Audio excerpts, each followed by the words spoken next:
बहुत बहुत स्वागत है, बहुत बहुत अभिनंदन है सभी को, मेरा प्यार भरा नमस्कार। उम्मीद करता हूं कि सब लोग स्वस्थ हैं, आनंदित हैं और टेंशन फ्री होकर जी रहे हैं। और आपके इस सेशन को और अच्छा बनाने के लिए हम आपके साथ जुड़े हैं और देखेंगे आज के सवालों पर कौन कौन से क्वेश्चंस को आप आसानी से करेंगे, कौन कौन से क्वेश्चंस आपको दिए जाएंगे। तो अगर आपने चैनल को सब्सक्राइब नहीं किया है तो जल्दी से चैनल को सब्सक्राइब कर लो, वीडियो लाइक करके शेयर जरूर कर दो, बेल आइकन को प्रेस जरूर कर लो। तो चलो, पहला सवाल आपके स्क्रीन पर।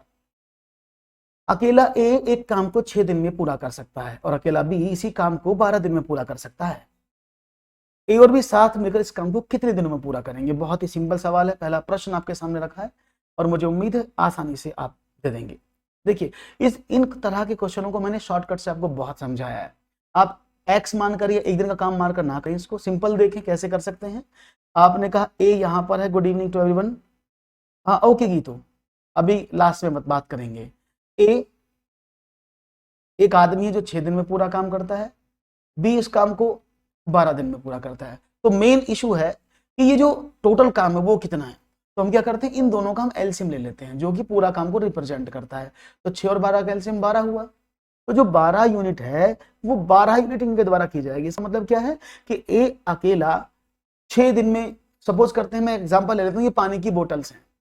ए अकेला ये 12 बोतल पानी की 6 दिन में भर सकता है, जबकि बी उन 12 बोतल को 12 दिन में भरता है। तो प्रश्न क्या आया कि ए एक दिन में कितनी बोतल भरता होगा, उसको बोलते हैं कार्य क्षमता। तो कार्य क्षमता कितनी हो गई? आप 12 में 6 का डिवाइड कर दें तो 2, और बी की कार्य क्षमता कितनी होगी? 12 में आप 12 का डिवाइड करें तो 1। तो यानी ए एक दिन में 2 यूनिट काम करता है, बी एक दिन में 1 यूनिट काम करता है। अच्छा, जब दोनों मिल जाएंगे तो कितना काम करेंगे? तो ए और बी जब दोनों मिलेंगे तो कितना हो जाएगा? वो करेंगे 3 यूनिट काम, यानी एक दिन में 3 बोतल भरेंगे। अब दोनों मिलकर एक दिन में 3 बोतल भरते हैं और 12 टोटल बोतल हैं। तो क्या करोगे, आपने 12 में 3 का डिवाइड कर दिया तो क्या मिला? 4 दिन। तो 4 दिन में ये दोनों मिलकर काम खत्म कर सकते हैं। बहुत ही बढ़िया जवाब आपकी तरफ से मिला है, खूबसूरत आंसर आपने दिया है, बहुत बढ़िया। आगे बढ़ते हैं, एक और प्रश्न आपके स्क्रीन पर रखते हैं, फिर समझ में आ गया होगा सबको। Very good. एक कार 136 किलोमीटर की दूरी 4 घंटे में तय करती है, तो कार की गति क्या है? A car covers a distance of 136 km in 4 hours, then what is the speed of car? बहुत ही सिंपल सवाल है। ओके, तो आप हमारे ग्रुप में ऐड हो जाइएगा। हमारा ग्रुप का लिंक ऑलरेडी डिस्क्रिप्शन में है। अगर आपको कोई नोटिफिकेशन हमारा नहीं मिलता है तो आप हमारे टेलीग्राम चैनल में जुड़ सकते हैं, जिससे कि आपको हमारे सभी नोटिफिकेशन जो हैं वो लगातार मिल जाए बिना किसी मिस के। ओके, ठीक है, तो चलो देखते हैं जवाब क्या मिलता है। आप सभी जानते हैं कि ये दूरी है और ये समय है। तो स्पीड इज इक्वल टू क्या होती है? डिस्टेंस अपॉन टाइम, यानी चाल बराबर दूरी बटा समय होता है। तो दूरी कितनी थी? 136 किलोमीटर, और चाल की समय कितना था? 4 घंटे। डिवाइड करें तो 4 तिया 12 और 4 चौक 16, तो 34 किलोमीटर प्रति घंटे की स्पीड है उसकी। इसका मीनिंग क्या होता है? इसका मीनिंग होता है कि एक पर्टिकुलर वस्तु, गतिमान वस्तु 1 घंटे में कितना चलती है। तो प्रति किलोमीटर का मतलब क्या होता है कि 1 घंटे में वो 34 किलोमीटर जाती है। तो राइट ऑप्शन था ऑप्शन नंबर ए। ये भी आपको बहुत अच्छे से समझ में आया, very good, well done answer. एक और, खरीदार 3600 रुपए की राशि का 6% वार्षिक ब्याज की दर से 3 वर्ष के लिए निवेश करती है। खरीदा 336 रुपए, अंत में उसे लगभग कितना चक्रवृद्धि ब्याज मिलेगा? देखो, ब्याज की बात हो रही है, बहुत सिंपल सवाल है, सिंपल तरीके से करने की कोशिश करेंगे। Farida invest an amount of rupees 3600 at the rate of 6% per annum for 3 years approximately. What is the compound interest he will get at the end of 3 years? आपको अप्रोक्सीमेट आंसर देना है, मतलब जो इसके आसपास का हो। तो देखो, आप सभी जानते हैं, बचपन से करते आए सवाल, अभी मैंने एक सवाल इस तरह के कराए भी थे अपनी स्पेशल क्लास में। तो हम क्या कर सकते हैं, हम सभी जानते हैं कि a is equal to P into 1 plus R upon 100 to the power n होता है। तो यहाँ पर a कितना है? पता ही नहीं a कितना है। p का पता था 3600 रुपए, 1 प्लस आर कितना था? 6/100 टू द पावर n। इसको 600 काटें तो क्या हो जाएगा? 3 दूनी 6 और 50, तो क्या हुआ? 3600 मल्टीप्लाई बाई कितना हो गया? 50, 53/50। और इसका n कितना है? आपने कहा 3 साल के लिए, तो इसका मतलब क्या हुआ? 3600 multiply by 53 upon 50 multiply by 53 upon 50 multiply by 53 upon 50। यही तो हो गया, इतना हुआ ना। तो हाँ, टॉपिक वाइज पढ़ाते हैं। ओके, तो क्या करें, अब देखो, अब इसको सिर्फ कैलकुलेट करना। देखो 2 जीरो से 2 जीरो कट जाएंगे, ठीक है ना। तो अब मल्टीप्लाई करें। देखो अगर मैं आपको बोलूं यहाँ 53 की बात हो रही है आपके सामने, इस 53 ना, तो मैं आपको सीधा बता देता हूँ, दो तरीके हैं। ये तो 53 का आप क्यूब कर लो। 53 का क्यूब क्या होता है शायद आपको पता हो, तो मैं बता देता हूँ। 53 का अगर आप क्यूब करते हो तो इट विल गिव यू, 53 का क्यूब होता है लगभग 1,48,870। यहाँ लिख देता हूं मैं 36 मल्टीप्लाई बाई 1,48,870 अपॉन 5 पंजे 25 पंजे 125 का डिवाइड कर दिया इसमें। तो बस अब इसमें मल्टीप्लाई कर लें तो कितना आया, आपने कहा, और इसको डिवाइड कर दो 1250 से, तो यू विल गेट लगभग मेरे हिसाब से कितना आना चाहिए, 4000 समथिंग। तो ये तरीका जो आप करते जा रहे हैं ये बहुत बड़ा तरीका है ना। तो मैं इसका एक शानदार तरीका बता दूं आपको, क्योंकि इसमें कितनी भी कैलकुलेशन आप कर रहे हैं तो इसको हम शॉर्ट ट्रिक से करके बताएं, ये मैंने समझाया भी है। तो एक बार शॉर्ट ट्रिक से और देख लो। क्या करूं, उसने बोला 3600 का ब्याज निकालना 3 साल का। तो मुझे एक बताओ, अगर मैं आपसे यहां पर ब्याज करता हूं 3 वर्ष का, तो ध्यान से देखना, 2 वर्ष का अगर ब्याज पूछता है तो मेरा रेशो 2:1 होता है। 3 वर्ष का अगर मुझसे ब्याज पूछता तो रेशो 3:3:1 होता है। इट्स 3:3:1, ठीक है, 3:3:1। अब क्या करें, तो आपको मूलधन कितना है 3600, तो 3600 का 6% आपको निकालना है। तो 3600 का 6% कितना होगा, 216 रुपए। हाँ जी भाई, 3600 का अगर मैं बात करता हूं तो कितना आएगा, 36 का 216 ही तो होते हैं, तो 216 रुपए आ गया। अब 216 का फिर 6% आप निकाल दो। तो ये एक शॉर्ट ट्रिक है, मैंने बहुत बार बताई है ये, ठीक है ना। तो 36 का 216 आ गया। अब 216 का फिर 6% निकाल दो, वो कितना हो जाएगा, वो हो जाएगा शायद 112 रुपए 96 पैसे। और 12 रुपए 96 पैसे जो आया है इसका फिर से आप निकाल दो, कितना, 6%। तो कितना आएगा 1296 का, अगर आप 6% निकाले, 6 की मल्टीप्लाई करनी है आपको, तो मल्टीप्लाई कर देते हैं और कितना मिलता है आपको, मिलता है 0.026 आएगा लगभग। 12.96 का 6% की अगर हम बात करते हैं, it will give you I think 77 पैसे के आसपास लगभग आएगा ना, 77 पैसे। बस सिंपल। आप जो है उस मुझे फॉलो कर लो, गीतू आप क्या कर सकते हैं, मुझे फॉलो कर लो। आपने मुझे फॉलो नहीं किया होगा, अगर आप मुझे फॉलो कर लेंगे you will get all the notification on time. अगर आप मुझे फॉलो कर लेंगे आपको सभी नोटिफिकेशन यहां पर आपको मिल जाएंगे, ठीक है ना। तो परेशान होने की जरूरत नहीं है, you will get all the notification if you, हाँ अगर आप करते हैं तो। ओके, तो क्या करें भाई, अब हमारे सामने सवाल इस तरह से आया, अब इसकी मल्टीप्लाई कर लेते हैं। तो इसकी गुणा इसमें कर दो, 3 × 18 648 प्लस 12 × 36 13 × 39, इसको जोड़ लो बस, 9 8 17, इसका तो 77 पैसा तो यही रह गया। तो 9 8 17, 4 और 3 7 और 1 8 और 6.77, यानी लगभग कितना हुआ 688 रुपए। तो आप इसको ऐसे निकाल सकते हैं, ठीक है ना। अगर आप इसको ऐसे करेंगे तो ये बहुत शॉर्ट में हो जाएगा, अदरवाइज आपके पास मैंने तरीका बताया है, you can do with the basic method. तो आप इससे भी, जैसे मैंने पहले बताया था, you can do by this one, 6/100 की पावर 3। तो आप इससे भी निकाल सकते हैं 3600 मल्टीप्लाई बाई 53/50। अगर आप मल्टीप्लाई जल्दी से कर सकते हैं तो you can do this one also. तो ये तरीके आपके सामने हैं, अगर आप इसको शॉर्टकट पढ़ना चाहते हैं तो यू कैन डू। क्लियर है, thank you Geetu, is it clear. तो या तो शॉर्टकट से कर लो या फिर लॉन्ग कट से कर लो, ये डेली क्लास इसी टाइम होती है, तो आपके पास दोनों तरीके हैं। तो राइट ऑप्शन क्या था, 688 रुपए। इज इट क्लियर, लगभग पूछा था उसने, तो लगभग हमारा 688 रुपए मिल जाएगा। ओके, एक और सवाल, सतत 2 सम संख्याओं का गुणनफल 1088 है, इनमें बड़ी संख्या कौन सी है। तो देखो बहुत सिंपल तरीका, इसको 2 तरीके से बताऊंगा। आप इसको ऑप्शन से कैसे आइडेंटिफाई कर सकते हैं और आप इसको बेसिक तरीके से कैसे कर सकते हैं, there are two way, the product of two consecutive even number, यानी दो लगातार सम संख्याएं हैं, लगातार संख्याएं नहीं है, सम संख्याएं हैं, उन दोनों की गुणा करोगे तो 1088 आता है, तो उनमें से आपको बड़ी संख्या बतानी है। तो देखते हैं आपका जवाब क्या मिलता है। देखो उसको दो तरीके करने के हैं, मैं आपको पहले बिल्कुल बेसिक से बताता हूं, पहले मैं आपको शॉर्टकट से बता देता हूं। देखो अगर बड़ी संख्या इसमें से 38 होगी तो छोटी संख्या कौन सी होगी, 36। ये बात समझ में आ रही है ना भाई, मुझे बड़ा आंसर ढूंढना है, अगर बड़ी संख्या 38 है तो उससे छोटी संख्या 36 होगी, अगर बड़ी संख्या 32 है छोटी संख्या 30 होगी, 36 बड़ी संख्या तो छोटी संख्या 34 होगी, और बड़ी संख्या 34 है तो उससे पहली संख्या 32 होगी। अब देखो इसमें से आपको कहां से मिल सकता है आंसर, ये वाला, इन दोनों की गुणा करके। हम यूनिट प्लेस भी चेक कर सकते हैं, देखो 8 छंग 48, 8 इससे आ सकता तो ये आंसर हो सकता है, और 4 दूनी 8, इससे इकाई का अंक 8 आ सकता है, ये वाला आंसर हो सकता है। इनसे कभी भी यूनिट प्लेस पर 8 नहीं आएगा, ठीक है ना, इज इट क्लियर। तो आपके पास दो ऑप्शन बच गए, बस इन दोनों की आपस में मल्टीप्लाई तो करनी है, कर सकते हैं, that is the best answer you can do, without any more calculation you will get the answer.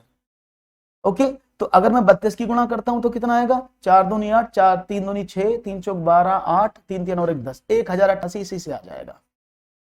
तो यानी यही आंसर सही है, D is the right answer. बात समझ में आ रही मैंने कैसे किया। अगर आप इसको बाई ऑप्शन देके बस थोड़ा सा दिमाग लगाओ, उसने बोला बड़ी संख्या कौन सी, तो उत्तर में मुझे बड़ी संख्या मिलेगी। तो अगर बड़ी संख्या सम संख्या 38 है, छोटी वाली संख्या उससे 2 कम होगी।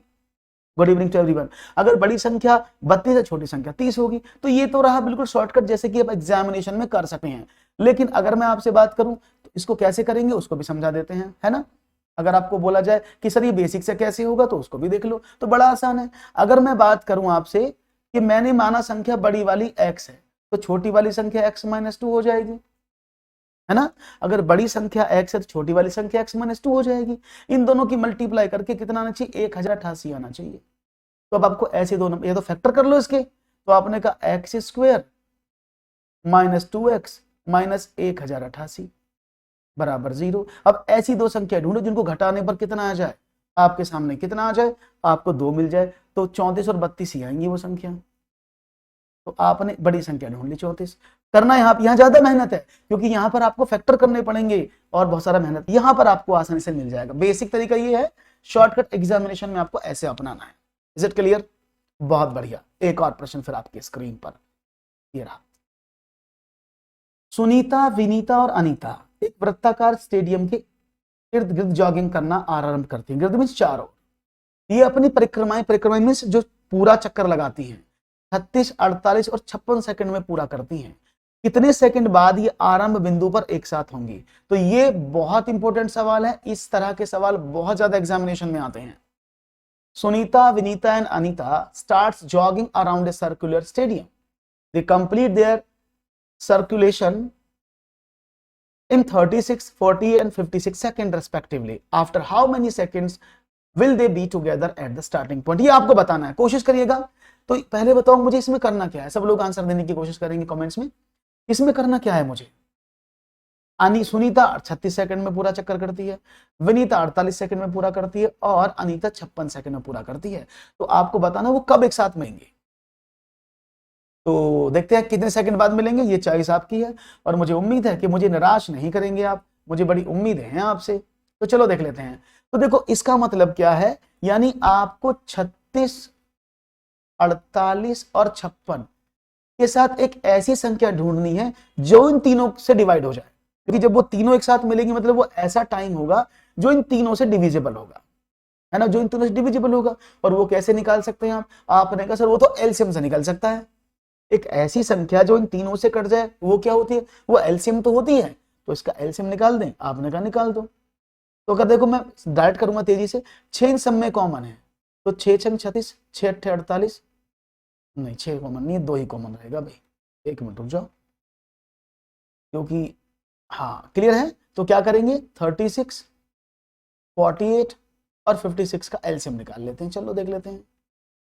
अगर मैं इसको 2 से काटूं तो कितना होगा, आपने कहा 18 दूनी 36, 24 दूनी 48 और 28 दूनी 56। फिर 2 से काट देते हैं, आपने कहा काट लो, 2 नाम 18, 12 दूनी 24 और 14 दूनी 28। फिर 2 से काट देंगे इसको, 9 कटेगा नहीं, 6 बार कटेगा और ये 7 बार, अभी भी 2 से कट जाएगा। आपने कहा ओके, तो 9 यहाँ पर, 3 यहाँ पर और 7 यहाँ पर। अब आप किस पे काटेंगे इसको? 3 से। तो 3 यहाँ पर, 1 यहाँ पर, 7 यहाँ पर, क्योंकि दोनों लास्ट में क्या है? प्राइम नंबर्स हैं। तो क्या हो जाएगा इसका LCM? 2 multiply by 2 multiply by 2 multiply by 2 multiply by 3 multiply by 3 और मल्टीप्लाई बाई 7, यही होगा ना। तो अगर मैं इसकी बात करता हूं तो कितना आ जाएगा? आपने कहा कि सर इसकी मल्टीप्लाई कर लो, 3 सत्ते 21, 63, 112, 122, 126, 252 और 409, 18। तो 1018 नहीं आएगा, शुड भी 1008। क्लियर है भैया? बात समझ में आ गई? क्लियर है? हाँ बहुत बढ़िया। तीनों का जो एलसीएम होगा वही आंसर होगा, वही हमने निकाल लिया। हमें क्या मिला? 1008 इसका एलसीएम आया। तो इसका मतलब क्या है? वो 1008 सेकंड बाद मिलेंगी।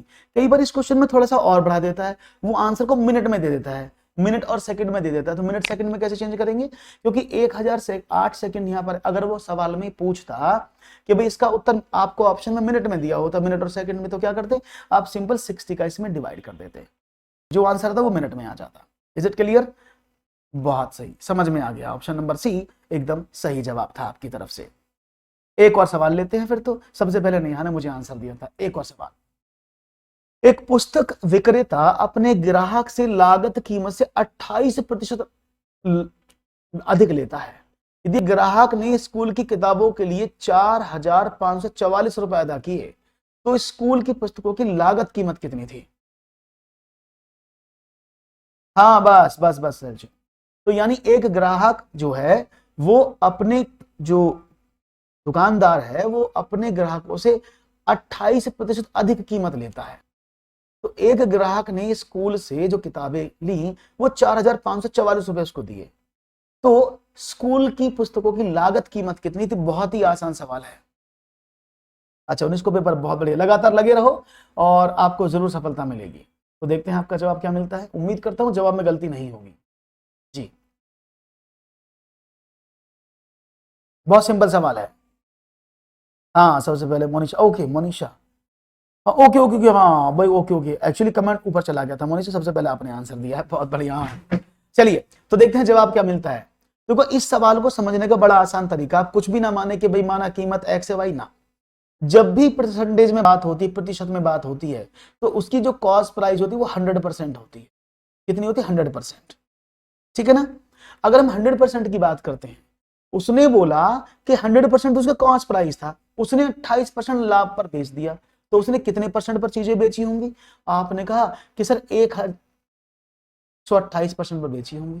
भाई 100% पुस्तक की कीमत, 28% का लाभ, टोटल कॉस्ट कितनी होगी? 128% हो गई ना। तो 128% किसके बराबर है? 4,544 रुपए के बराबर है। उसने आपसे पूछा है तो स्कूल की लागत कीमत, लागत कीमत कितनी थी? 100%। तो आपको सिर्फ 100% का वैल्यू निकालना है। निकाल सकते हैं 100% का वैल्यू? कितना हुआ? आपने कहा 4,544 मल्टीप्लाई बाई 100 बटा 128। क्लियर है? Any issue, any problem? अगर हो तो मुझे बताओ, नहीं तो फिर हम आगे बढ़ते हैं। तो अगर मैं इसको डिवाइड करता हूं 4,544 को, तो 4,544 डिवाइड बाई 128 सीधा कर लेते हैं। तो 128 दिया, बार दिया 36, ठीक है, 3 बार, 5 बार, 0.5, ओके 100 की गुणा कर दें, 3,550 रुपए इसका आंसर आना चाहिए। है कहीं ऑप्शन? ओके ये रहा, 3,550 रुपए। ऑप्शन नंबर सी नहीं होगा। 3450 क्यों बताया जा रहा है मुझे? आंसर आंसर तो नहीं है 3450, आंसर तो 3,550 है। किसने दिया था ये? गीतू। नहीं, आंसर क्या होगा गीतू? द आंसर इज 3,550 रुपए। Is it clear? Any problem? If you have any problem you can ask. बस आपको ये सजाना आना चाहिए, ये आपको लगाना आना चाहिए किस तरह से एग्जीक्यूट होगा। बाकी तो सिर्फ कैलकुलेशन पर डिपेंडेंसी रह जाती है, और कैलकुलेशन की डिपेंडेंसी आपको पता है कैसे करनी है। तो राइट ऑप्शन था ऑप्शन नंबर ए, एकदम करेक्ट आंसर है। इसमें कोई भी गलती, कोई भी हाँ आपने दुविधा, कोई भी समस्या आपको नहीं हुई, और आपने सवाल का जवाब बड़े आसानी से मुझे दे दिया। दैट्स वेरी गुड, बहुत बढ़िया। आगे बढ़ते हैं, एक और सवाल की तरफ देख लेते हैं। एक बार फिर से बताएं, गोल्डी दोबारा देखो क्या करा मैंने, फिर से देख लेते हैं गोल्डी जी। देखो कोई भी जब कॉस्ट प्राइस होता है वो 100% होता है, ठीक है ना। अब 100% तो कॉस्ट प्राइस था, उसने 28% अधिक लिया तो उसका प्रॉफिट हो गया ना। तो उसका टोटल, उसने वो वस्तु कितने में बेची, 128% में बेची ना। तो उसने उसका जो टोटल बेचने का परसेंटेज था वो 128% है, जिसमें 100% उसकी कीमत और 28% का लाभ। तो यानी 128% किसके बराबर है, आपने कहा उसने इतने में बेची 4544 के बराबर है। तो आपसे पूछा गया 100% का वैल्यू क्या है, इतना सा सवाल था, ठीक है ना, हो जाएगा। तो आपने कहा 4544 मल्टीप्लाई बाई 100 अपॉन 128। आप चाहे इसको 2 से भी काट सकते हैं, 4 से काट सकते हैं, 4 से काट लो, 4 तिया 12, 4 दूनी 8, 4 से काटे, 4 एकम 4, 4 एकम 4, कितना बचा, आपने कहा 1 14, 4 तिया 12 और 4 छक 24। अब इसको डिवाइड कर दो, 2 से फिर कट जाएगा, चाहो तो 2 से भी कट जाएगा ये, तो 35.5, 100 की गुणा कर दो, 3550 रुपए मात्र उसका कॉस्ट प्राइस है, क्योंकि 100% जो होता है वो क्या होता है, उसका कॉस्ट प्राइस होता है। आई थिंक अब ये क्लियर हो चुका होगा आप लोगों को। आगे बढ़ते हैं, एक और प्रश्न आपके स्क्रीन पर रखते हैं। 2 वर्ष के अंत में 6% प्रति वर्ष की दर से 15,800 की मूल धनराशि पर कितना चक्रवृद्धि ब्याज मिलेगा। ये मैंने अभी समझाया था आपको 2 तरीके से। अब देखो कौन कौन तेजी से करेगा। ये मैंने 2 तरीके से बताया था कि 2 वर्ष का निकालना है, कितना ब्याज होगा, आपको एग्जैक्ट अमाउंट बताना, इस बार आपको लगभग बराबर नहीं बताना है। What will be the compound interest on the principal amount of rupees 15,800 at the rate of 6% per annum at the end of 2 year? तो 2 साल का ब्याज, क्या बात है। सबसे पहले शशिलता ने ए ऑप्शन दिया है, वो चाहे पुराने वाले क्वेश्चन का हो सकता है, इसका नहीं होगा जी। तो देखते हैं आपका जवाब हमें क्या मिलता है। लेट्स सी, आपकी उम्मीदों पर हमारे सवाल टिके हैं और उम्मीद करेंगे कि आपके जवाब बहुत अच्छे से आएंगे, तो समझने की कोशिश करेंगे। देखो मैं दोनों तरीके से फिर समझा देता हूं। मैंने कहा था अगर मैं शॉर्टकट से बताऊं तो क्या होता है, रेशो 2 और 1 का रेशो होता है। पहले मैं शॉर्टकट से बता देता हूं, फिर आपको लॉन्ग कट से भी बताऊंगा। मैं कैसे करता हूं, मैं तो ऐसे करता हूं कि उसने बोला है 2 वर्ष का ब्याज, तो 2 वर्ष का रेशो क्या होता है, 2:1 होता है। उसने बोला 6% का ब्याज है, कितने पर, 15,800 पर। तो अगर मैं इसका 6% निकालूं तो कितना होगा, 6 48, 6 पंजे 30 और 4 34 और 6 कम 6 और 3 948 रुपए इसका ब्याज बना पहले अनुपात के लिए। अब आगे भी लिखा तो फिर इसका 6% निकाल दो। तो 6% कैसे निकालेंगे, 948 मल्टीप्लाई बाई 6/100, ऐसे तो करोगे। आपने कहा ओके, तो 6 अट्ठे 48, 6 चौक 24 और 4 28, 6 नाम 54 और 2 56, तो 56 रुपए 88 पैसे ये हो गए। अब देखो यहीं से आपका आंसर आ जाएगा, क्योंकि 88 पैसे सिर्फ इसी में है और किसी में नहीं। आप कंप्लीट भी कर लो, तो 2 8 2 16, 4 2 चौके 8 और 1 9 और 9 2 18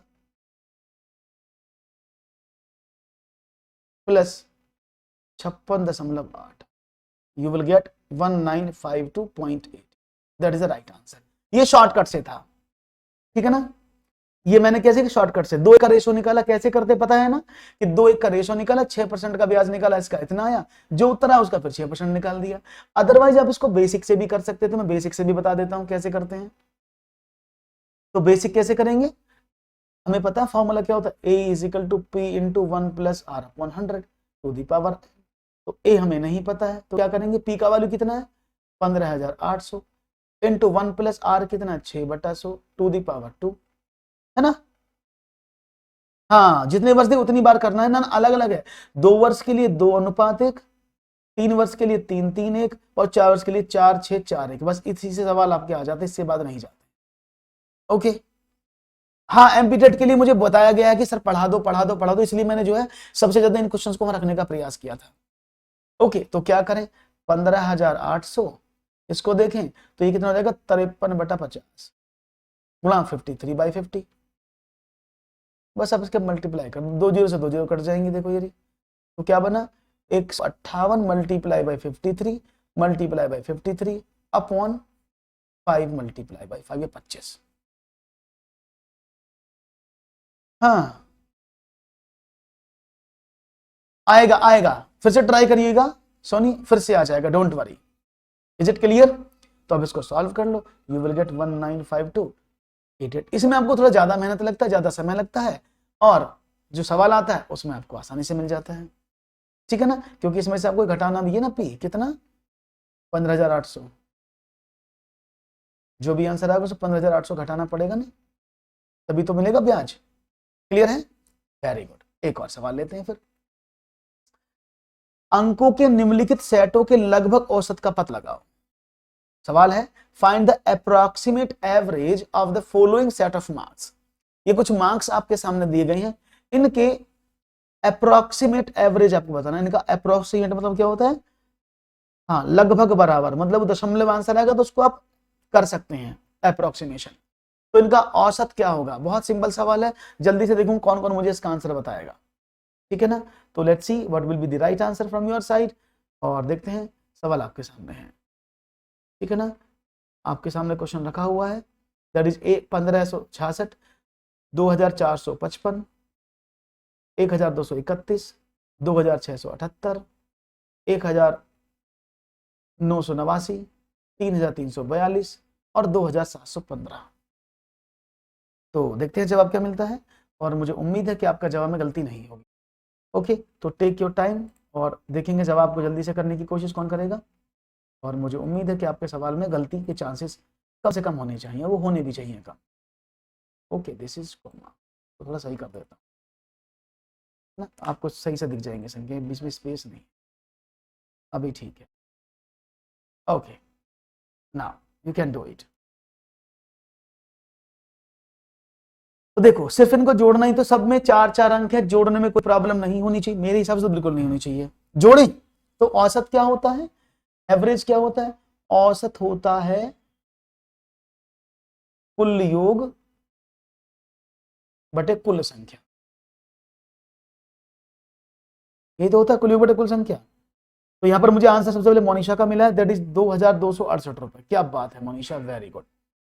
तो यहां पर मोनिशा ने दिया है 2268 रुपए। एक बार देख लेते हैं, तो कुल योग कैसे, सबको जोड़ दें तो कितना होगा, 5 और 2 7 और 9 16 और 8 24 और 1 25 और 5 30 और 36 का 6 का हासिल लगे 3, ठीक है ना, हासिल लग गए 3, 3 हासिल लगे 3 और 1 4 और 4 8 8 16 और 7 23 और 3 26 और 5 31, 26 दोबारा जोड़ो, 1 और 4 5 और 8 13 13 और 7 20 और 3 23 और 5 28 6 34 और 3 37, हासिल लगे 3, 7 और 3 10 और 3 13 13 और 9 22 22 और 6 28 तो 30 4 34 और 5 39, हासिल लगे 3, 3 2 5 3 8 और 9 2 11 2 13। तो राइट ऑप्शन क्या मिला, दैट इज 15। ये टोटल हुआ, संख्याएं कितनी है 1 2 3 4 5 6 7 7 संख्याएं, डिवाइड कर दें। आपने कहा ओको, तो क्या करते हैं, आपने 7 दूनी 14 1 18, 7 दूनी 14, कितने बचे 4 47, 7 1 कम 7 दूनी 14 1 19, 7 दूनी 14 और 5 7 8 56 और 16 और 7 दूनी 14 दशमलव 2 7 दूनी 14 ऐसे। तो आपको लगभग बताना है, तो कितना हुआ 2282 रुपए, that is the right answer. Clear है, समझ में आ गया, थोड़ा सा मोनिशा गलत हो गया, बाद में सही करने की कोशिश नहीं हुई है, दैट राइट ऑप्शन इज 2282 रुपए। Is it clear, okay. पता नहीं कैसे नहीं आ रहा, मैं समझ नहीं पा रहा हूं, एक बार आपको रीइंस्टॉल करो ऐप को दोबारा से।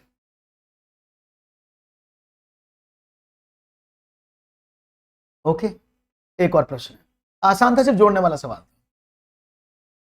दी हुई संख्याओं को लगभग सैकड़ों में निरूपित करने का अर्थ होता है, ध्यान से समझना सवाल। दी हुई संख्या को बच्चे से बोलते हैं सैकड़ों में निरूपित करो, हजार में निरूपित करो, ऐसा सवाल है। तो दी हुई संख्या को लगभग सैकड़े में निरूपित करने का अर्थ क्या होता है, तो कि सबसे बड़ी गुणित संख्या पाना जो कि संख्या से कम अथवा बराबर हो,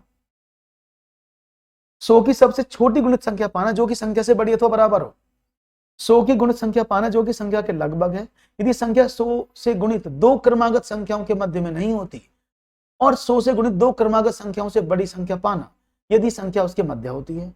शून्य द्वारा प्रत्येक इकाई और दहाई के अंकों को विस्थापित करना। हाँ परफेक्ट वाला निकाला। ओके, तो देखते हैं जवाब क्या मिलता है। इंग्लिश में तो शायद ये नहीं होगा क्योंकि बहुत बड़ा सवाल है, तो इंग्लिश में इसको कन्वर्ट नहीं कर पाए हम, मतलब भूल गए, हम सोचे थे आगे वाले पेज पे करेंगे लेकिन कर नहीं पाए। ठीक है ना, अब इसको कर देंगे, डोंट वरी, आप परेशान ना हो इस बात को लेकर के, ठीक है ना। तो देखते हैं आपका जवाब मुझे क्या मिलता है। सवाल आपके समक्ष है और मैं इसको इंग्लिश में पढ़ देता हूं, ठीक है ना, आप परेशान ना हो, मैं इसको पढ़ देता हूं, ओके, जिससे कि आपको प्रॉब्लम ना हो। ओके, चलो समझते हैं सवाल का मीनिंग क्या है। क्वेश्चन है, दी हुई संख्या को लगभग सैकड़ों में यानी अप्रोक्सीमेट करना, यानी अगर कोई संख्या लिखी है उसको अप्रोक्सीमेट टू 100 करना, कहते हैं ना अप्रोक्सीमेट करो 100, जैसे मैं बोलता हूं 815 को अप्रोक्सीमेट करो 100 में, तो क्या करोगे आप, इसका अप्रोक्सीमेशन 800 है ना, क्योंकि हम क्या देखते हैं अगर संख्या यहां से बड़ी है, ये संख्या 5 या 5 से बड़ी होती तो हम इसको 900 कर देते हैं। जैसे मान लिया मैं बोलता 867 लिखा है तो हम इसको 900 लिख देते ना। तो कहानी ये है, अब क्या करें कि 100 की सबसे बड़ी गुणित संख्या पाना, जो सबसे बड़ी संख्या है गुणित पाना जो कि संख्या से कम अथवा बराबर है, इस संख्या के कम हो सकती है बराबर हो सकती है। 100 की सबसे गुणित छोटी संख्या पाना जो कि संख्या से बड़ी अथवा बराबर हो सकती है, सबसे बड़ी संख्या पाना जो संख्या से बड़ी है अथवा छोटी हो सकती है, लेकिन दोनों ही काम होते हैं ना। अब देखो समझने की कोशिश करना, मैंने दोनों केस बताया आपको, भाई अगर यह संख्या कम है तो 100 की गुणित संख्या 100 का मल्टीपल निकाल लेंगे जो छोटा है, यहां पर संख्या बड़ी है तो हम क्या करेंगे 100 का बड़ा मल्टीपल ले लेंगे, दोनों काम होने चाहिए ना। तो मतलब क्या है कि 100 की गुणित संख्या पाना जो कि संख्या के लगभग बराबर है, यदि संख्या 100 की से गुणित दो क्रमागत संख्याओं के मध्य नहीं होती और 100 के मल्टीपल दो क्रमागत संख्या से बड़ी संख्या पाना यदि संख्या उनके मध्य होती है, यानी अगर वो संख्या 5 या 5 से बड़ी है, कहने का मतलब ये है अगर कोई संख्या 5 या 5 से बड़ी है तो उसको प्राप्त करने की जो बात यहां पर हो रही है वही है गुणित संख्या। तो क्या होगा, राइट ऑप्शन सी, क्योंकि वो दोनों के मिड में है, 100 का बड़ा भी मल्टीपल ले सकते हैं 100 का छोटा मल्टीपल भी ले सकते हैं, बात समझ में आ रही है। क्योंकि 100 का बड़ा मल्टीपल, देखो हमने 100 का बड़ा मल्टीपल 900 लिया यहां पर क्योंकि संख्या बड़ी थी, तो इन दो क्रमागत संख्याओं के अगर बीच की बात करते हैं तो मध्य की संख्या अगर 5 से बड़ी है तो बड़ी संख्या लेंगे, 5 से छोटी है तो छोटी संख्या लेंगे। बड़ी भी हो, हाँ बिल्कुल, तो इसलिए हमने बड़ी, तो हमने कहा ना कि आगे सैकड़े में जो दो संख्या है इनके मध्य की संख्या, अगर मध्य की संख्या 5 होती है ना तो 5 से बड़े भी हो सकती है 5 से छोटी भी हो सकती है, अगर वो 5 से बड़ी है मध्य संख्या से तो छोटी संख्या ले लेंगे, अगर छोटी संख्या बड़ी है तो बड़ी संख्या ले लेंगे। Is it clear? तो राइट ऑप्शन था ऑप्शन नंबर सी, समझ में आया, बहुत बढ़िया। एक स्कूल के कुल 2500 छात्र हैं, यदि स्कूल में 1400 लड़कियां हैं तो उस स्कूल में लड़कों की कुल संख्या का लड़कियों की कुल संख्या से क्रमशः अनुपात कितना है। There are 2500 students in the school. If there are 1400 girls in the school, then what is the respective ratio of the total number of the boys to the total number of girls in that school?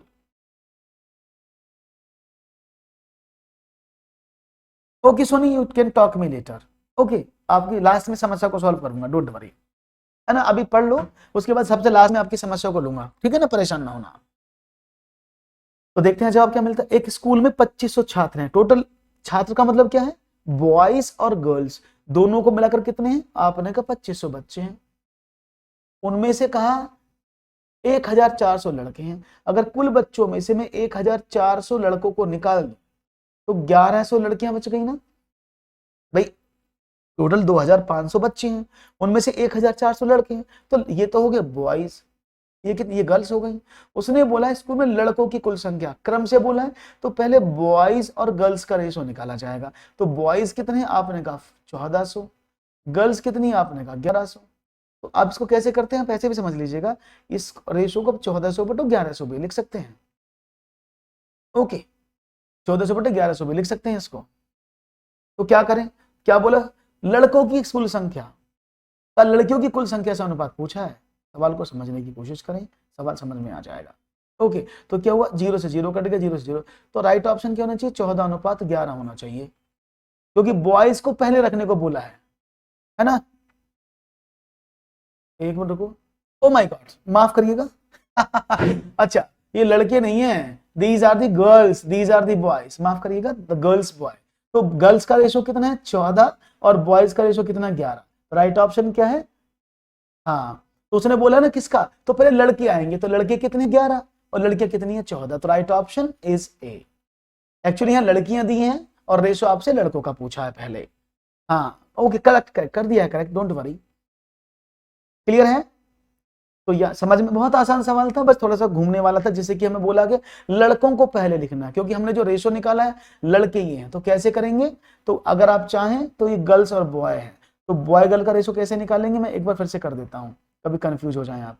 तो total 2500 थे बच्चे, 1400 थी girls, तो boys कितने आए, 1100 आ गए boys. तो उसने क्या बोला, बॉय और गर्ल का बताना है, तो बॉयज पहले आएंगे, गर्ल्स बाद में आएंगी। बॉयज हैं 1100, गर्ल्स हैं 1400, तो 2 जीरो से 2 जीरो कट गई, तो 11:14 इज द रेशो। तो 11:14 का जो रेशो है वो लड़कों और लड़कियों का है। क्लियर है, बात समझ में आ गई? हाँ, बॉयज 1100 वो मैंने कर दिए हैं। हाँ, थोड़ा सा घूमने की कोशिश थी, क्योंकि यार रेशो को पलट दिया गया है। ओके, वेल हालांकि सवाल यही आंसर होता, क्योंकि दूसरा आंसर कोई है नहीं, 14-11 होता तो गलतियां हो जाती। एक और सवाल, यदि भिन्न 2/5, 3/4, 4/7, 5/8 और 9/11 को उनके मान के हिसाब से आरोही क्रम में लगाया जाए, तो इनमें से तीसरा कौन सा होगा? अच्छा सवाल है, ये मैंने रात ही पढ़ाए थे। इफ द फ्रैक्शन, लिखिए यहां पर 2/5, 3/4, 4/7, 5/8 and 9/11 are arranged in ascending order of their values, which of the following will be the third? Third कौन सा होगा, ये आपको बताना है। तो let's see what will be the right answer from your side. Okay, देखते हैं जवाब क्या देते हैं साहब। उम्मीद है कि जवाब में गलती नहीं होंगी, आपके जवाब हमें जरूर मिलेंगे और देखेंगे क्या मिलेंगे। ओके जी, थैंक यू शिवानी जी। तो देखते हैं जवाब क्या मिलता है, समझेंगे सवाल को, आसान सवाल है। देखो, असेंडिंग और डिसेंडिंग ऑर्डर में लगाना है, 5 भिन्न हैं, तो हमने आपको 2 तरीके बताए थे इनको असेंडिंग और डिसेंडिंग में लगाने के। पहली है 2/5, उसको डिवाइड कर देता हूं, 5 का भाग करेंगे 0.4। दूसरी संख्या है 3/4, तो डिवाइड करेंगे कितना आएगा, 4 7 28 और 4 5 20।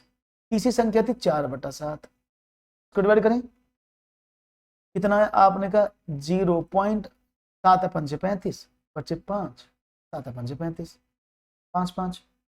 इसकी बात करें नेक्स्ट की, वो था 5/8, तो क्या होगा, आपने कहा 0.8 6 48 बचे 2, 8 दूनी 16, 8 5 40।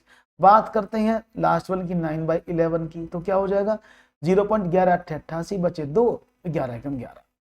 तो हमें असेंडिंग ऑर्डर में लगाना है, तो सबसे छोटी संख्या कौन सी है इनमें से, जरा मुझे बताओ, सबसे छोटी संख्या कौन सी है, 0.40 40 है ना, सबसे छोटी संख्या 40 ही तो है, उसका 75 है, 55 है, तो सबसे पहली संख्या क्या आएगी, 2/5, क्योंकि हमको इनको आरोही क्रम में लगाना है। इसके बाद कौन सी संख्या है, आपने कहा 75 55, तो ये 4/7 आ गई। इसके बाद कौन सी है, आपने कहा इसके बाद है ये 5/8, क्योंकि 625 से 62 है वो। इसके बाद कौन सी संख्या आ गई, आपने कहा 75 3/4। इसके बाद कौन सी आ गई, आपने कहा 9/11। तो ये हमारा असेंडिंग ऑर्डर आपके सामने आ गया, this is the ascending order. आए साहुराज, अब उसने बोला तीसरी संख्या कौन सी है, पहली संख्या, दूसरी संख्या, तीसरी संख्या, दैट इज 5/8। क्लियर है भाई, बात समझ में आ रही है, कोई प्रॉब्लम तो नहीं है? सीधा सवाल था, 5/8 आपने आंसर दे दिया, मुझे भी कोई प्रॉब्लम नहीं, आपको भी समझ में आ गई बात। तो जब ऐसे सवाल आपको मिल जाए 4-5 भिन्न वाले, तो सिर्फ डिवीजन मेथड सबसे ज्यादा कारगर होता है, तो आप इसको डिवीजन मेथड के आधार पर कर सकते थे। क्लियर है भाई, कोई प्रॉब्लम तो नहीं है किसी को, हो तो मुझे बता दो, नहीं तो फिर हम आगे बढ़ते हैं, एक और प्रश्न की बात करते हैं। क्लियर है, यहां तक सबको समझ में आ गया? कोई ऐसा मेरा साथी जिसको बात समझ में ना आई हो, तो ही और शी में आस्क। एक और सवाल, एक पुरुष और एक ही दिन पैदा हुए उसके जुड़वा पुत्रों की औसत हुई, सवाल समझना ध्यान से, एक पुत्र और एक ही दिन पैदा हुए उसके जुड़वा पुत्रों की औसत आयु 30 वर्ष, पिता और उसके एक पुत्र की आयु का अनुपात 5:2 है। पिता की आयु कितनी है? पूनम जी, डिवीजन करना पर तो बड़ा आसान है, जैसे आपको डिवीजन बहुत छोटे छोटे से डिवीजन है ना। देखो भाई, अगर आपको 2 में सपोज करते 3 में 4 का भाग करना था, तो 4 तो 3 तो छोटा है, तो दशमलव लगा दिए, जोड़ बना लिया, 4 7 28, बचा 2, 0 4 अपन 20, ऐसे करेंगे बस, ठीक है ना। तो एक पुरुष और एक ही दिन पैदा हुए उसके जुड़वा बच्चों की जो आयु है वो आपके सामने लिखी हुई है, और मुझे उम्मीद है कि आपका जवाब सही मिलेगा। ओके, देखते हैं जी। तो आपको बताना पिताजी की उम्र कितनी है।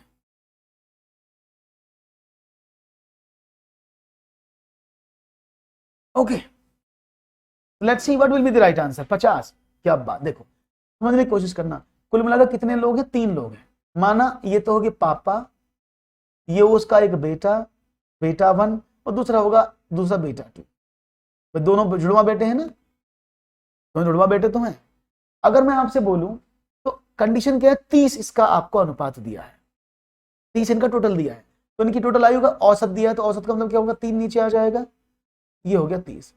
यानी इन तीनों की आयु देखी जाए तो पापा की, पहले बेटे की और दूसरे बेटे की टोटल आयु कितनी है, आपने कहा 30 गुणा 3 90 वर्ष।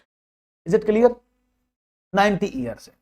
उसने क्या बोला, अब उसके पुत्र का और उसके पिता का, एक पुत्र का, पहले वाले पिता की आयु 5 वर्ष है, पुत्र की 2 है, तो जब दूसरा वाला पुत्र सेम एज का है और साथ ही पैदा हुआ है तो उसका अनुपात भी 2 ही होगा ना, उसका अनुपात तो 2 ही होगा।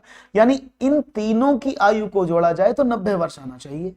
यानी अगर मैं बोलूं 5 + 2 + 2 बराबर 9 अनुपात किसके बराबर है, 90 के बराबर है। तो जब 9 अनुपात 90 के बराबर है तो 1 अनुपात किसके बराबर हो जाएगा, 10 के। तो 1 अनुपात 10 के बराबर, पिताजी के पास कितने अनुपात थे, 5, तो कितना हो जाएगा, आपने कहा 50। ये मैंने बिना एक्स के किया है, एक बार मैं एक्स से भी बता देता हूं जिससे आपको समझ में आ जाए, ठीक है ना। एक बार एक्स से बता देता हूं। मैंने माना इनकी उम्र एक्स है, तो पिताजी की आयु कितनी हो जाएगी, 5x, इस बेटे की आयु 2x, दूसरे वाले बेटे की आयु भी 2x हो जाएगी भाई, क्योंकि जब एक बेटे की आयु 2x है दूसरे वाले की भी 2x होगी। तो अगर हम इन तीनों को जोड़े, इनका औसत निकालें, तो किसके बराबर, वो 30 के बराबर है। तो 5 और 2 7 और 2 9, तो 9x = 30 गुणा 3, x बराबर 90/9, तो x का वैल्यू 10 है। तो पिताजी की आयु 5x थी, तो 5 गुणा 10 बराबर 50। Is it clear. तो अब ये से वो से, अब वैसे मैं इसको राइट भी कर सकता था, मैं चाहता तो आपको समझाने में टाइम लगा है, क्योंकि यहाँ 5 है तो इसका अनुपात 5 + 2 + 2 हो जाता जो 90 के बराबर, ठीक है ना। शॉर्टकट से भी आप कर सकते हैं विदाउट एक्स, लेकिन चॉइस आपकी, अगर आपको एक्स से ज्यादा बेटर फील होता है तो इसको कर सकते हैं, कोई प्रॉब्लम नहीं। सवाल आसान था, समझ में आ गया। ओके, आगे बढ़ते हैं। हाँ है, जैसे आप आपको ओपन करेंगे तो आपके सामने अपने आप नंबर आ जाएगा, if you want to any discuss, you want to discuss anything. Okay, चलो एक और सवाल। एक कार शहर से ए से शहर बी की दूरी 58 किलोमीटर प्रति घंटे की गति से और शहर बी से शहर ए की दूरी 52 किलोमीटर प्रति घंटे की गति से तय करती है। कार की लगभग औसत गति कितनी है। A car travels from city A to city B at the speed of 58 km per hour and from city B to city A at 52 km per hour.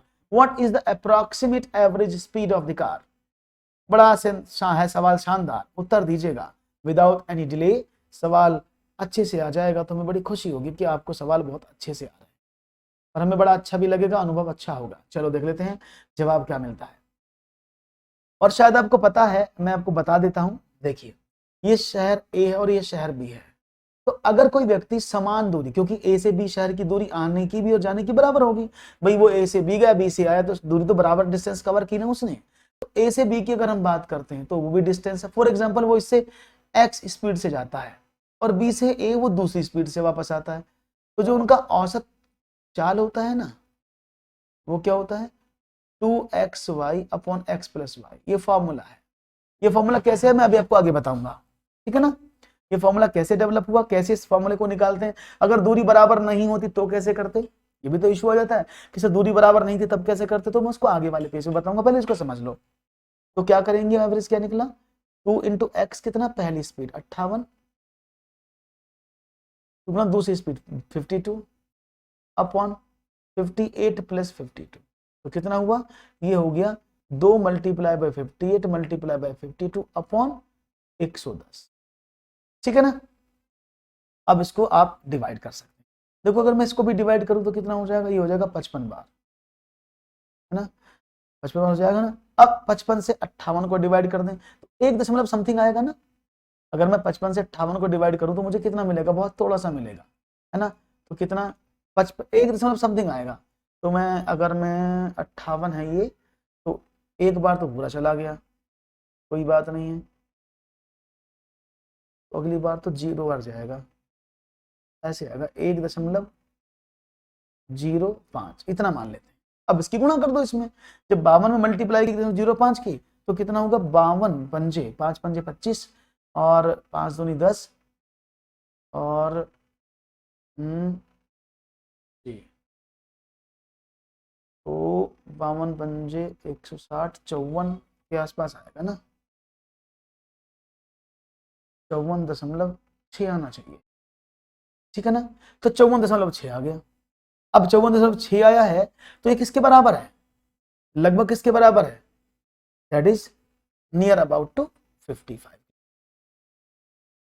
नहीं 0.5 की गुणा भी तो करोगे 55 में। देखो 52 तो पूरा पूरा हो गया एक में गुणा करने के बाद, लेकिन जब 55 में 0.5 की मल्टीप्लाई करोगे तो ये भी तो 2 दे देगा ना भाई। मैंने इसे तो करा 55, 50 पंजे 250, तो 2 बढ़ गया ना, तो 54 हो गया ना, इसीलिए।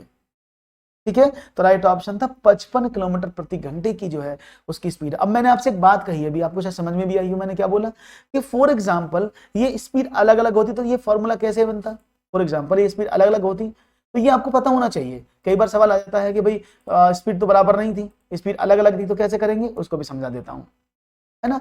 तो देखो अगर कोई आदमी ए शहर से बी शहर तक जाता है, फॉर एग्जाम्पल उसकी स्पीड इधर से जाने की x किलोमीटर है और इधर से वापस आने की y किलोमीटर प्रति घंटा है, ये स्पीड है। मैंने माना डिस्टेंस कांस्टेंट है, तो मैं इसको करने के लिए मैं एक ले लेता हूं कि माना 1 यूनिट है, क्योंकि दोनों डिस्टेंस बराबर है तो मैं इसको 1 यूनिट मान लेता हूं। जो औसत चाल होती है ना, अगर ये अलग अलग होता तो ऐसे करेंगे, पहले मैं कांस्टेंट बता दूं।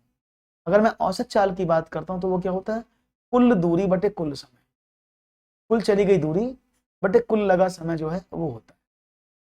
ओके, कुल चली गई, अब दूरी कितनी चली, आपने कहा एक इधर से गया एक इधर से गया, तो ए से बी तक कितना चला वो 1 यूनिट, और बी से ए तक कितना चला, आपने कहा 1 यूनिट, तो टोटल डिस्टेंस कितनी हो गई 1 + 1 = 2, तो टोटल डिस्टेंस कितनी चली है 2 किलोमीटर।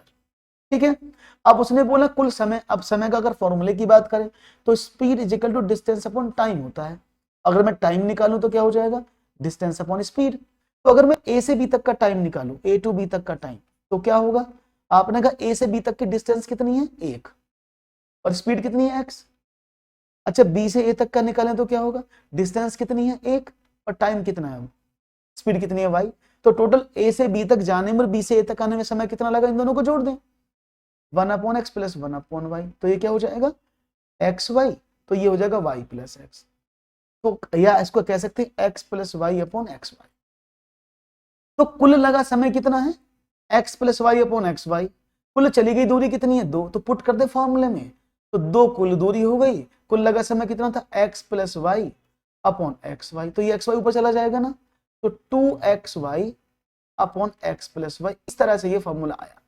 अगर यहां पर फॉर एग्जांपल डिस्टेंस अलग अलग होती तो हम इसी तरह से कैलकुलेशन करेंगे। बात समझ में आ गई। अगर फॉर एग्जांपल ये डिस्टेंस अलग अलग होती कि भाई वो कहता 10 किलोमीटर की दूरी तो उसने इस स्पीड से तय की और 15 किलोमीटर की दूसरे से की, तो हम सबके अलग अलग टाइम निकालेंगे और अलग अलग दूरी निकालेंगे, दोनों को जोड़ के डिवाइड कर देंगे। गॉट इट, समझ में आ गया है। अगर ये फॉर्मूला कैसे मैंने बताया, अगर डिस्टेंस अलग अलग हो तो हम इसी प्रोसेस को अपनाएंगे। ठीक है, बात समझ में आ रही सबको, यस के नो, आगे बढ़े, क्लियर है।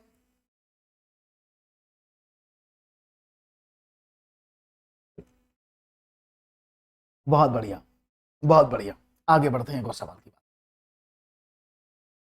बलबीर साधारण ब्याज पाने के लिए 24,200 रुपए की राशि का 4% प्रति वर्ष की दर से 6 वर्ष के लिए निवेश करता है।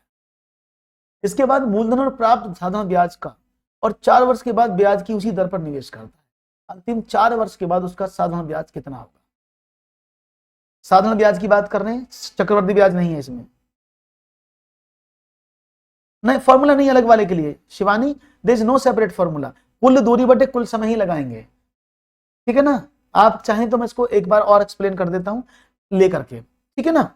मैं भी, आप अगर सब लोग यस कहेंगे तो मैं एक एग्जांपल लेके आपको उसको सेटिस्फाई कर देता हूं। ये आप पर डिपेंडेंसी अगर आप कहेंगे तो मैं ले लेता हूं, अदरवाइज आपके सामने क्वेश्चन मैंने रख दिया। तो बलबीर क्या है, साधारण ब्याज पाने के लिए 24,200 रुपए की राशि को 4% की दर से 6 साल के लिए इन्वेस्ट कर देता है। इसके बाद जो मूलधन और प्राप्त साधारण ब्याज यानी जो मिश्रधन मिला उसको, और 4 वर्ष के ब्याज की उसी दर पर निवेश कर देता है। अंतिम 4 वर्ष में, यानी पहले उसने 6 साल के लिए अमाउंट किया, फिर सारा पैसा इकट्ठा किया, फिर उस दोबारा से जो पैसा मिला मूलधन और ब्याज उसको 4 वर्ष के लिए फिर 4% की दर से दे दिया। तो अब टोटल ब्याज की राशि बतानी है, सवाल यह है। अभी बताते हैं इसके बाद, ठीक है ना, इसके बाद बताऊंगा, डोंट वरी।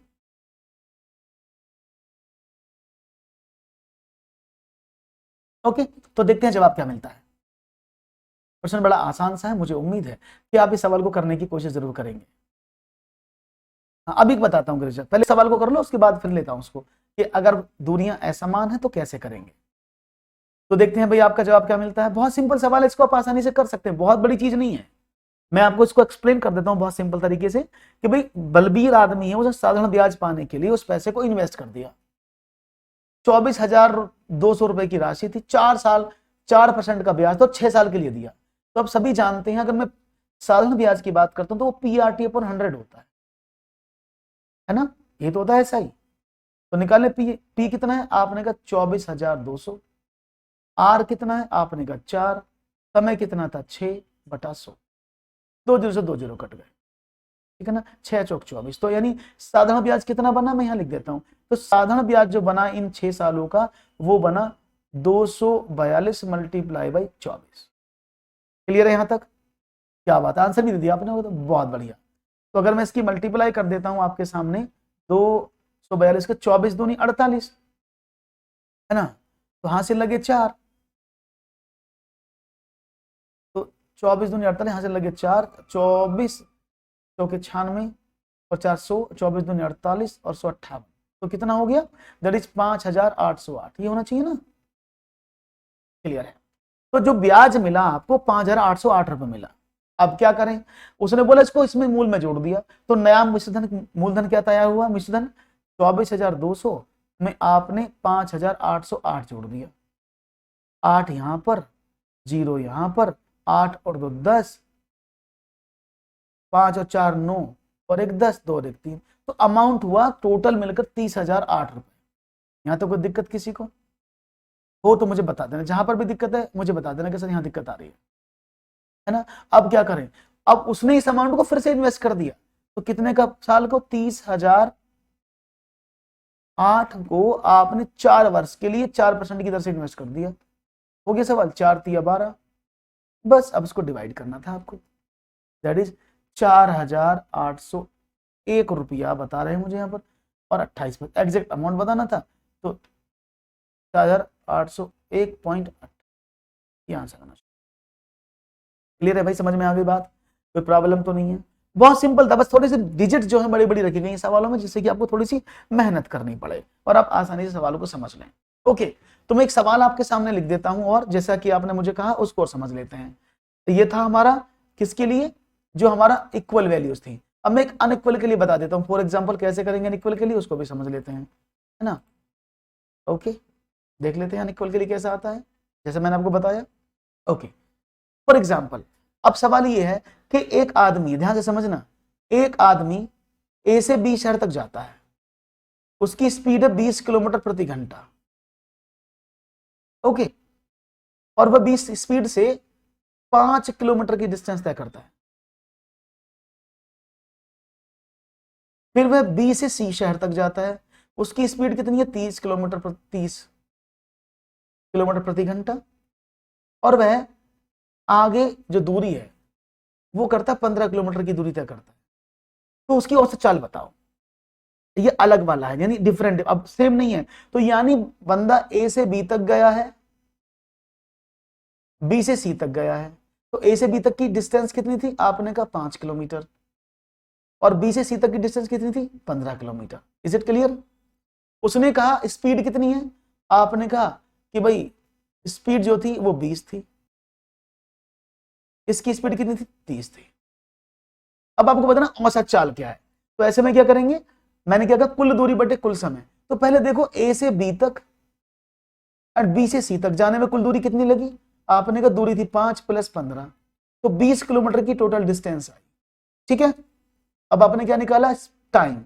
टाइम क्या होता है, क्योंकि अगर आप कोई भी चीज निकालेंगे, चाल निकालेंगे, तो स्पीड इजिकल टू क्या होता है, total distance upon total time. Total distance तो मैंने निकाले, टाइम कैसे निकालें, टाइम का फॉर्मूला क्या होता है, डिस्टेंस अपॉन स्पीड। तो अब देखो यहां से यहां तक की डिस्टेंस कितनी थी, अगर मैं इसका क्या निकालूं, टोटल टाइम निकालूं, तो ए से बी तक का मैं टाइम निकालता हूं, तो वो क्या होगा, आपने कहा ए से बी तक का टाइम, टोटल डिस्टेंस कितनी थी 5 किलोमीटर, स्पीड थी 20, तो कितना हुआ, आपने कहा 1/4 घंटा। उसके बाद दूसरा क्या हुआ, अच्छा बी से सी तक टाइम कितना लगा, उसने बोला टोटल डिस्टेंस कितनी थी 15 और चाल कितनी थी 30, टाइम 1/2, तो टोटल टाइम कितना हो गया, आपने कहा 1/4 + 1/2, तो 4, इसका एलसीएम है 3/4, तो टोटल टाइम 3/4 घंटे लगा। अब फॉर्मूला क्या था, डिस्टेंस अपॉन स्पीड, डिस्टेंस कितनी 20, स्पीड कितनी 3/4, इसको ऊपर भेज दें तो क्या हो जाएगा, 20 × 3 4/3, तो 120/3, ये आप कह सकते हैं तो 80/3, तो आप इसको डिवाइड कर दो, 3 दूनी 6, 20, 3 × 18, कितना बचा 2 और 3 नाम से 3 × 18, तो 26.6 किलोमीटर प्रति घंटे की एवरेज स्पीड आ जाएगी। Is it clear. तो अगर आपको समान मिलता तब भी आप ऐसे कर लेते हैं, लेकिन जब वो समान डिस्टेंस थी तो हमारा फॉर्मूला जनरेट काम कर देता है, जब वो दूरी समान नहीं होती है तो हम इस तरीके को यूज कर लेते हैं। अभी क्लियर है सबका, कि अगर वो समान डिस्टेंस में देगा तब भी आप ऐसे कर सकते हैं, और वो असमान डिस्टेंस को कवर करता है, कभी कभी वो 3 जगह दे देता है, लेकिन काम यही है, सब में करना यही है। अभी क्लियर हो गया सबका, कोई ऐसा मेरा साथी जिसको क्लियर ना हो तो मुझे बता दे एक बार, फिर मैं आगे बढ़ने की कोशिश करता हूं। क्लियर है, बहुत बढ़िया, नहीं आपको चीजें समझ में आ रही है, बहुत बढ़िया। तो भाई आज के सेशन को यहीं छोड़ते हैं और नेक्स्ट सेशन में आपसे मुलाकात करते हैं इसी समय पर। अगर आपको सेशन अच्छा लगा हो तो लाइक करना बिल्कुल मत भूलिएगा, और आपसे मुलाकात होगी नेक्स्ट सेशन में, तब तक के लिए बाय बाय, और चैनल को सब्सक्राइब करना बिल्कुल भी ना भूलें। धन्यवाद।